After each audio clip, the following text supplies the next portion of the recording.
there everybody, this is me Patrick, and today I'm going to be giving you a breakdown of the UFC Fight Night 117 main event, OSP versus Yushin Okami. So starting off, Yushin Okami is coming off as a late replacement for Shogun, who got injured and is now off the card. So it looks like they just want Yushin in because he's a Japanese talent and they couldn't find any other talents on short notice that come close to light heavyweight. Yushin Okami spent a lot of time in middleweight and had a lot of success. He was definitely a top 10 talent because of how strong he was in the clinch and the ground, but he could never really break through the truly elites such as Silva and Chael Sonnen.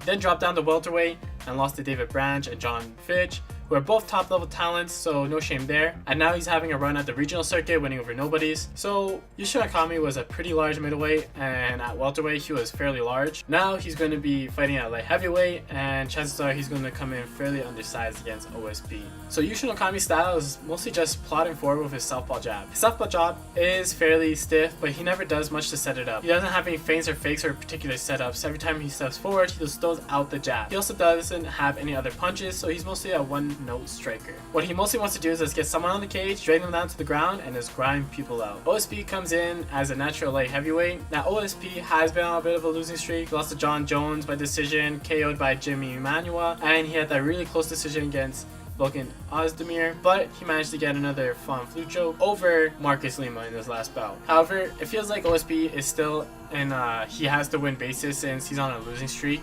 and his fights aren't that exciting to begin with, and the UFC has a reputation of cutting fighters that aren't that exciting, just like Yushin Okami. When it comes to OSP, his plan of striking is mostly just throwing out kicks with no setups, and he usually throws them from far away, so they often miss. OSP does throw the occasional southpaw left straight, but he rarely follows up with any other punches. And when you saw him fight John Jones, he would throw about a dozen feints and then throw one real punch, and that was it. The problem of just throwing one punch at a time is that in MMA, as soon as someone sees an attack coming, they'll back straight up to avoid that attack, and if you don't have anything to follow up, it's going to be a pretty big chance that you miss the opponent, and that's basically what most OSP's opponents do. What they'll do is just back up as soon as they see him starting to throw something, and when that one punch falls short, they'll just get back to work on what they were doing previously. And don't get me wrong, there are one punch hits and knockouts in MMA, but if you want to see that happen, more generally you have to land a punch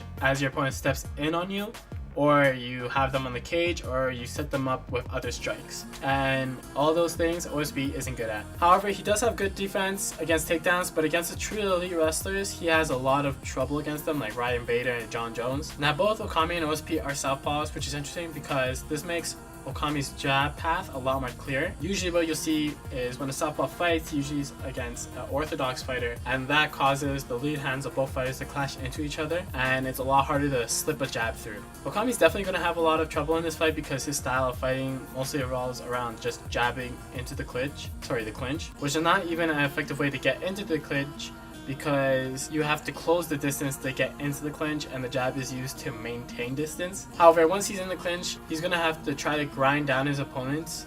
But since OSP has pretty decent takedown defense, and Yushin Okami is coming in with a size and strength disadvantage, he's going to have a really hard time taking down OSP. And OSP has been shown to be a lot stronger in the clinch and clinch type takedowns versus the more traditional type of takedowns that you would see freestyle wrestlers shoot for, such as a single leg and double leg, like what you saw in John Jones and Ryan Bader. Okami is also a pretty poor ring cutter since he doesn't have much outside his jab, and he fights on a bladed stance, meaning that he's almost side on with his lead foot turned inwards, making it hard for him to step out and across the cage to cut off the opponent's movement and keep them on the cage. So what I see happening is that OSP is mostly just going to stand on the outside of Okami's range and just throw kicks at Yushin, and if Okami tries to move forward and he only uses his jab, OSP can just back straight up and start circling out as soon as he feels that pressure from Okami coming. And if OSP manages to back himself up to the fence, because Yushin only uses a jab, it won't be that much of a problem since he can just circle away from the jab and get off the cage and back in the center of the ring or the cage. And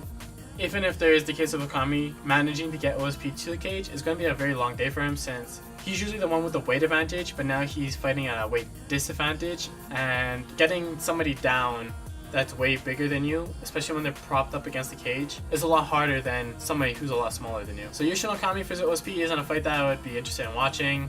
I don't think anybody should be. And frankly, this UFC Fight Night 117 fight card is pretty weak. I still think that it's better than the original Shogun vs OSP fight, since Shogun should have retired about 10 fights ago. He is just not in it anymore. So if you do tune in for the fight card, watch for kicks from OSP and Yushin struggling to find his mark and wrestle his man to the ground. Anyways, I hope you enjoyed this pre-fight breakdown. I'm trying different things. I don't know if I should just do it in a podcast form where I'm just talking over a mic, or if I should actually have myself in the video explaining movements and techniques. I would really appreciate if you guys comment down whether or not you would want to see me actually in the video, or if you're okay with this type of podcast style video. I hope you enjoyed this. I'll see you on Sunday with the post-fight analysis, and I hope you have a great day. Subscribe to the channel if you haven't already. Like the video if you did. Peace.